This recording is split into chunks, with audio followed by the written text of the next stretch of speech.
Okay, is that everybody? I expect you're wondering what you're doing here. Well, we've had a phone call from Commodore, and they're sending one of their top people down here today. Sir? Oh, no, she's here now. Hello, I'm Valerie Whalen from Commodore. You must be Mr. McCarthy. Yes. If you can just take a... I'm afraid I don't have a lot of time, Mr. McCarthy. I'm due at the airport in 45 minutes. Right. Now, you may be aware of the class of the 90's Amiga 500 pack. Now, Commodore are looking to produce an exciting new video. And what we'd like to know is, are your pupils up to doing the artwork? Now, can you do art? Yes. Design? Yeah. Word processing? Yeah. Music? Yes. Do you use a database? Yes. And two very important things for the graphics, digitizing Yeah. and animation. Yeah. Well, now, looks like we could be in business. Right. I presume you want this sometime next term. Oh no, Mr. McCarthy. The deadline on this is 7 days. 7 days? But there's so much to do. There's a parents' evening, and there's an awful lot of homework to mark, and lessons. So much lesson planning Sir! to do. We can do it. I'll look forward to seeing the results. Good morning. Can you believe we're going to be in a video? What are you going to do though? Because you know that thing I started, that thing, it didn't look very good. Look, I'm going to be so... Listen! Quiet! Please, thank you. Now there's one more thing we're going to need in this video. Music. The class is full and the kids are eager to get their hands on Commodore Amiga. It's the machine for home and school. Because the Commodore Amiga is totally cool. I found it very useful in the classroom in particular and come to the conclusion that it's really cross-curricular. No computer in its class is better or faster. Class of the 90s. And it's easy to master. Oh, wygląda Tipido. Sharp graphics. And sound. The Commodore Amiga's the best all round. Amiga makes sense. Amiga is fun. It's naturally national curriculum. Hardware, software. Anywhere, hardware, software. Oh yeah. Use it in the home or use it in the school. It's a multi-purpose learning tool. Hardware, software. Anywhere, hardware, software. Oh yeah. There's loads of computers, you probably know. Amiga's the best. So here we go, here we go. Here we go. Here we go, here we go, here we go, here we go!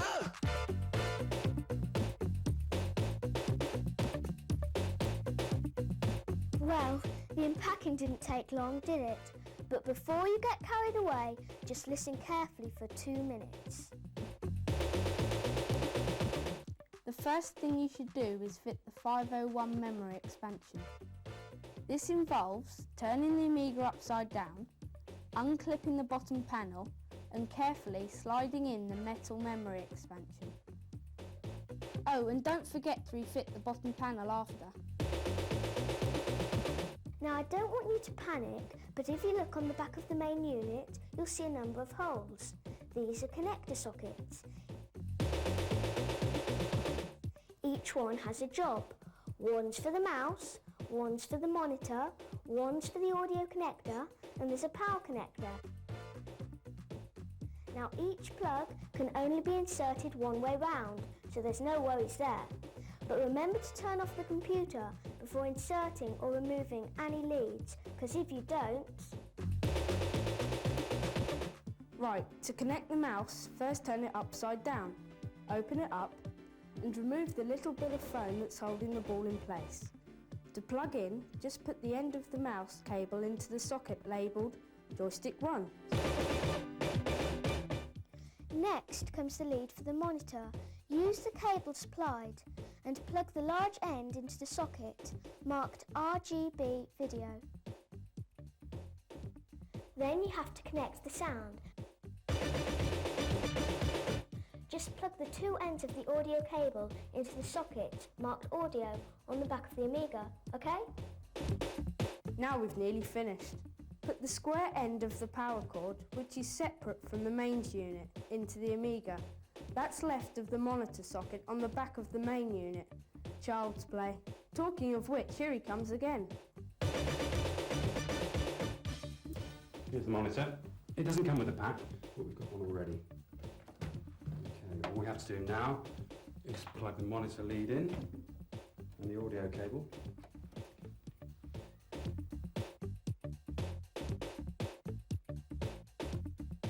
Right, now we're ready to plug it into the mains.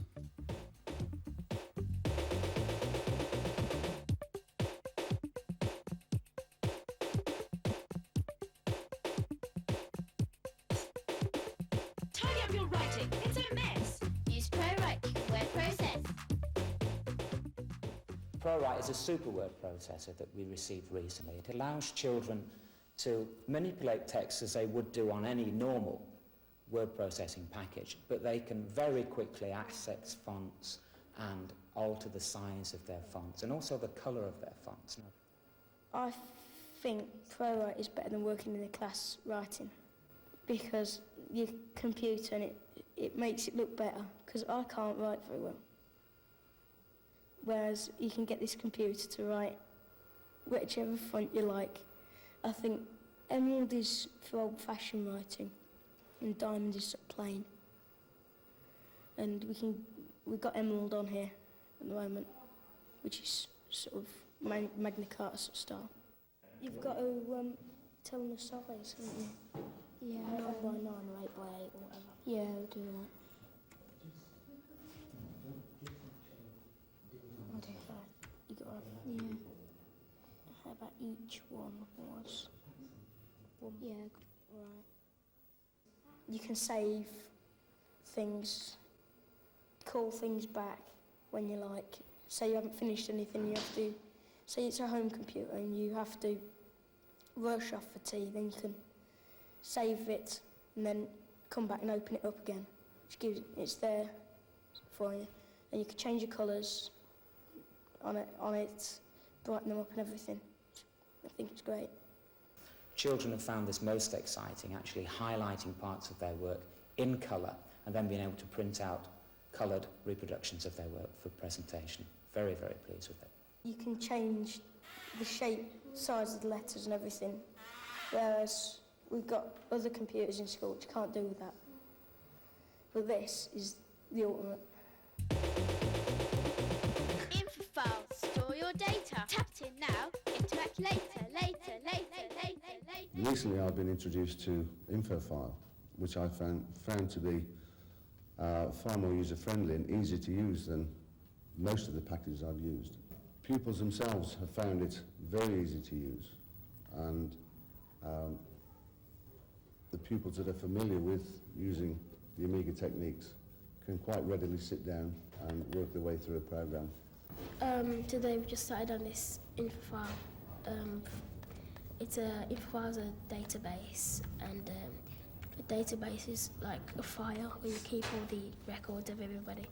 And what we've done so far is like put our names and our friends or our cousins and our family, relatives. It's a very useful package. I think one that will be very successful within schools. Well, it's quite easy to use. Like, you've got 2 discs. First, you put the master disc in, gets you to the index. You see, you find the ones you want, you put it to InfoFile, and then you put the student's file in. It gets you onto here, and then you open a new file. Open a file. You click it on open, and it comes out, and you have to give the project you're doing a name, like your own name or somebody else's name. You have to remember that name. And when you get into the index, you see your name up there, so you click on your name, and it comes up. With the introduction of national curriculum technology, where pupils have to be able to store and retrieve and handle information, I think InfoFile will be probably the most popular package amongst the schools. If you're really good at art, or even if you ain't, paint like Picasso. It's Dulux paint. It's not Dulux, it's Deluxe. Nathan's been working on Deluxe Paint on and off throughout the year. Generally, of all the packages we've got for art and aesthetic work, this one is the most popular that we have in school. We have others on other systems, but this one produces the best images and the best printout. Until we had this one, we thought the ones we had before were the best, but this one far surpasses them in terms of output and ease of operation. I think it's helped my schoolwork a great deal because it's so easy to operate, and you can do so many things on it that you couldn't do, you know, freehand and stuff like that. One of the things we can do on the Deluxe Paint is, for example, do some weather forecasting or pretend to be a weatherman or weather person on the television. And because there are 2 pages, you can load in 2 pages, and by pressing the J button, it goes from one page to another. You can also have on one of the pages a whole series of symbols denoting the weather. And for example, and they really enjoy doing this because they've seen it done on television every day, and so they actually feel that they're doing something that they recognise. They can cut out a symbol, such as the sunshine, there, and then they can just, by pressing J, go back to the base map, and they can put the sun wherever they want. One of the things you can do with Deluxe Paint is to cut out a piece of the flower and put it in a more interesting place. Anybody using the Amiga can feel like an artist because it helps you draw. It has the picture, so you can rearrange the picture to suit your taste. I find that on the Amiga it's much easier to understand work like this, which is really very hard to do on the board. It just depends upon the type of use you want to make of it, and I'm sure the things I've thought on it that you can do, really other people, other places could think of far better things to do than I have. The symmetry options on it allow children at the simplest level in the reception class to produce marvellous patterns, and everyone's a winner. Everybody gets a success, and really artwork should be all about everybody getting a success. Obviously you can tailor-make the work that they do to a level of ability as you progress through the school. Don't forget, it's not Deluxe Paint, it's Deluxe Paint! We learnt talking text a while ago, now we're programming Logo.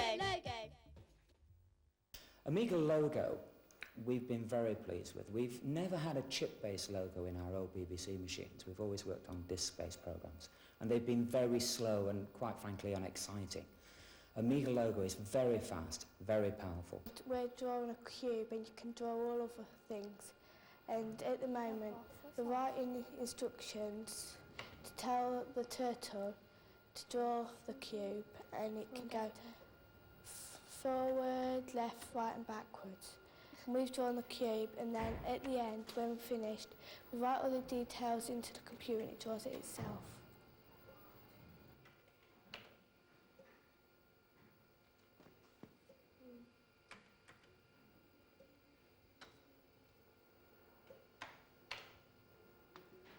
This piece of paper is to write down the instructions so you don't forget them. So then you can copy the instructions on this onto the computer and it will draw the cube. Sarah. Our children have taken to it very, very well. They've been building quite complex procedures with very little help. And I'm just waiting now to begin to introduce the talking logo, because I think they're really going to be excited by that. Well, these figures here, if we tell the turtle to go forward 10, it'll go to about there. Then right, it'll go to there. Then backwards, it'll go backwards. So, this type of computer, it's good at working because you can draw all different things. It's better than drawing in your book. And it just, you tell it what to do and it does it. We can turn that and cross it over. Then ask Miss Skinny if we can colour the top in. The girls here that you've seen today have been using Amiga Logo to construct a cube. They worked using simple graphics on the screen, and then later on, when they've perfected that, They've taught the computer how to construct that cube using one instruction, and they'll be able to go on to use that cube and manipulate that image using logo to more complex levels. D-print, design creations, borders, colours, cards, invitations. There are three main parts to the D-print program. There's the border area, where they can select from already established or symbols that are already in the computer in the clip art package. There's the text, which is obviously the main part of it, but there are a variety of fonts they can use, different size fonts and so on, so they can actually put together a sort of poster or banner that they want to do. And finally, there's an image that they can put onto it, of a shape, sign, whatever. And they can design their own or use again, select some from the clip art package that's incorporated in the program. This is a program called D-print, which we've recently started using to design a new school letterhead. What we did first was we designed a badge that we wanted to go on the top of the letter, and now we've got to put the text and everything. So what we're doing now is we're just calling back our information that was already saved. Now what we're going to do is put the text in, the address and the headmaster's name.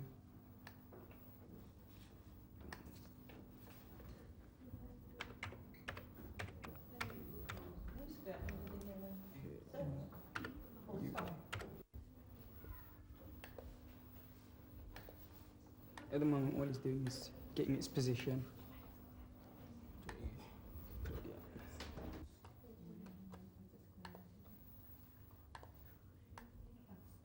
It's a colour program, so the pupils can use whatever colours they want, make up their own colours, or again, just pick from the colour bar whichever ones they want. Now we're going to try and print the letterhead, but we've only got a black and white printer because the other two are on order at the moment. The students have found the program very user-friendly. Those that see it for the first time can produce within half an hour a finished product, a finished piece of work, which they're quite happy with, and is usually quite a good standard. Pretty slick, eh? If you muddle up your letters and you're not doing well, to stop those hassles, let's spell. Catherine is 7 and she has found great fun in the Let's Spell one. It's, taught her an awful lot, and it's not like when she brings homework home and has to do the spellings and it becomes a bore and she doesn't want to do it, but it really is, we find that we watch her and we all get a lot of fun out of that. And Joseph, who is nearly 10, he also uses that, and it's very beneficial to him. It helps him to spell, but in a fun way, not like at school where it seems to get a bit boring. It's more good fun and he enjoys, it's more like a game and he plays it. It's fun to play. If you get the word right, what you choose to spell, it says well done and it plays a little tune.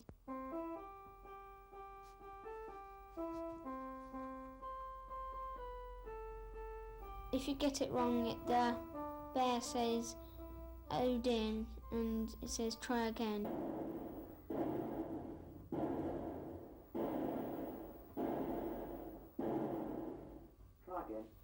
Well, I think generally that the Amiga is educational and fun to use. If your tick's got a load of BBC data, tell her what she needs is an emulator. The BBC emulator is a way of running the Amiga and running BBC basic programs on the Amiga. We find it useful for children, say in the lower areas of the school, who have used simple BBC basic programs like Jumbo and the MEP package. They can come onto this machine and become used to using it, using the old software. Kicking cat, is that the right one? Let's have a think. A clever cat. Clever cat. You press clever cat and it says we've got down and we've got backwards. Now that's not clever cat, is it? What letter is that? Dippy duck. Right, you press Dippy Duck for me, that's lovely. Okay, you're going to wave to them. When does he wave? Right at the end? Yeah, there. Well, let's watch him, see if he waves to us right at the very end. Yeah, 1, 2, 3, 4, 5. There he goes now. Well, Anisha and Cindy, you've been using the BBC emulator just to run one program, but the Amiga actually has the ability to run more than one program at the same time, so you can do lots of different things without switching from one program to another. So there's our BBC emulator, and we'll just open it up for you and let you have a look.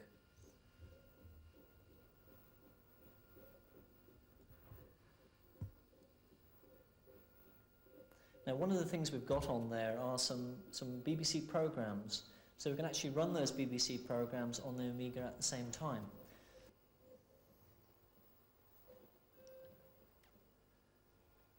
Right, we've just loaded in one of the BBC programs, so let's just choose one for you. So there's the game in action. Now if I now click the left button of the mouse, you'll notice at the top of the screen this caption comes up. What we've done is we've come out of the BBC and we've gone back into the Amiga environment, and if I actually move that down, you'll see that behind there's the Amiga screen and there's the BBC screen. What we can then do is we could now load in another program as well. You'll see his eyes moving. Just take him up to the top of the screen. Just stop there for a minute. Now again, if I click my left button of my mouse, I can now show you that behind there are in fact two programs running at the same time. In your school or around my house, you want to make sounds. It's Music Mouse. Another program you can use is Music Mouse.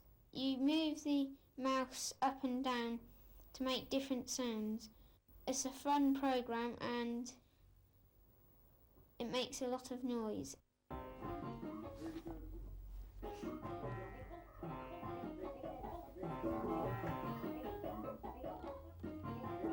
You just move the mouse about and it will make a different sound. And you can move it up and that goes up, and move it side to side, and those three strings go side to side.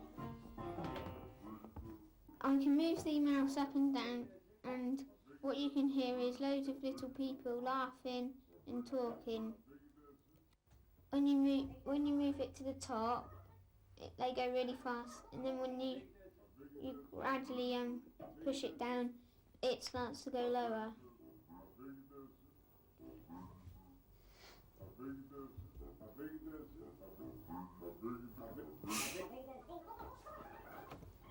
I'm going to try a different sound now. I click the mouse button and the mouse appears.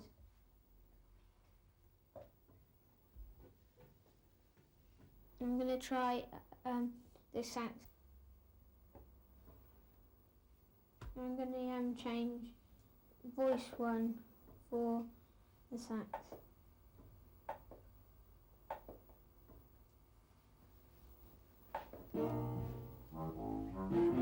This is what the sax sounds like. I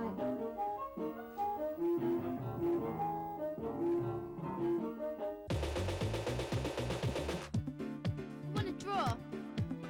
I want to paint. I want a program.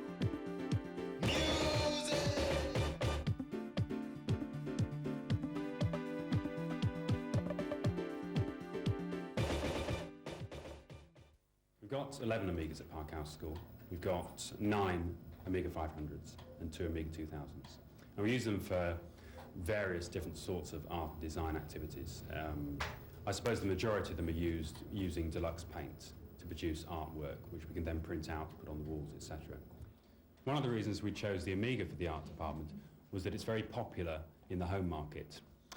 A lot of the pupils that we've got now have an Amiga at home, and they can take their work home from the art department, and they can actually continue it at home on their own Amiga, and they can then bring it back into the school and develop it further. Paul over there, in fact, his brother, his younger brother and his younger sister use the Amiga at home for their work, and his parents, his mother and his father, both use it for word processing. Digitizing is probably one of the most powerful aspects of the things that we can offer to pupils. It enables us to bring in photographic images or objects, paintings or drawings that they've actually completed, and put them onto the computer screen as computer images. They can then be manipulated in any way they wish. They can be animated, they can be drawn into, etc. The digitizer is a small piece of hardware and software which enables you to capture real images through a video camera of any kind, or indeed from a video player from television, and put those images onto the screen as a computer image. Basically, it converts a real-life image, like a photograph or video, into a computer image. That image can then be loaded into a painting program or an animation program, can actually be manipulated in any way you wish. Okay, and the first thing you want to do is set up the controls to tell it how many colours you want to use and how sharp you want the image, etc. So if you use the right-hand button on the mouse, move it up to the top right-hand corner, hold down the right-hand button, move it across to controls, go down to control, and let go. Okay, you put the sharpness up to about 10. This is sharp. Then you grab it with the left button, sorry. Okay, count 10. Fine. And if you put contrast up to about 3.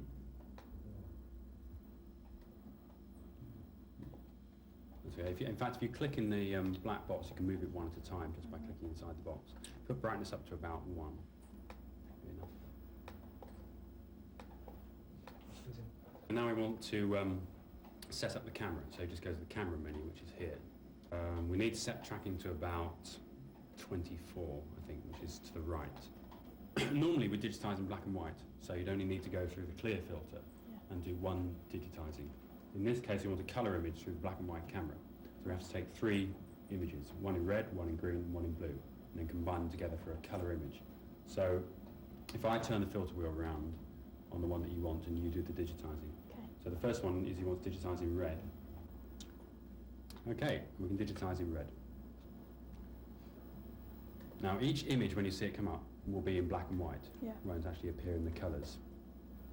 The computer will translate that into a red image, okay, inside, although you won't see it doing that. Okay. Last term we started a project on cubism. This was interesting because we took more of an art history point of view. We had a look at some famous artists' work through slides. We did a little bit of discussion on cubism, what it was all about, and came up with the idea of a mind's eye view of objects that you know very well. With this in mind, we started to experiment with a new program, DigiPaint 3. We've actually found this extremely useful, and particularly in the area of digitising. The whole idea behind the Cubism project was to pull in digitised images from various different sources, combine them together into a sort of modern-day Cubism piece of work, if you like. This was for the project on Cubism, where we had the question about a mind's eye, and you had to see all the things were jumbled up. It wasn't just a straightforward picture. They were like all cut up and all over the place, and you had to sit there and work out what it was. I digitised a horse, a photo of a horse, and used a lot of TX map all down here. You can see there's its nose. There you go. One thing we've started to do now is to produce animated sequences and titles for video. They can digitise images and produce animations which can be used in animated segments for video. They've also been able to digitise titles and draw titles which they can then tumble and spin and also use in video sequences. We've actually produced some small animated sequences and title sequences for school videos. In fact, you may have seen some of our work already. Yes, I thought the educational implications were quite fascinating, actually. Since we've had the Amigas, we've found them to be a superb educational tool. The pupils develop the skills in our subject area, but alongside that they also develop an enormous amount of confidence and motivation. They can then carry this newfound enthusiasm back into the classroom and apply it to the more traditional areas of art and design. For our pupils, this has made learning very exciting. And I mean, for me, this is what it's all about.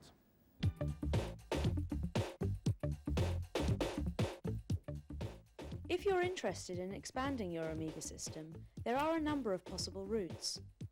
Desktop publishing, computer-aided design, business management, music and sound. In fact, the Amiga can be used at the centre of a multimedia system, controlling a whole range of other equipment. The Amiga is also established in the professional world of video and television, graphics for pop videos, two-dimensional logo and graphic animations, and light source three-dimensional animations.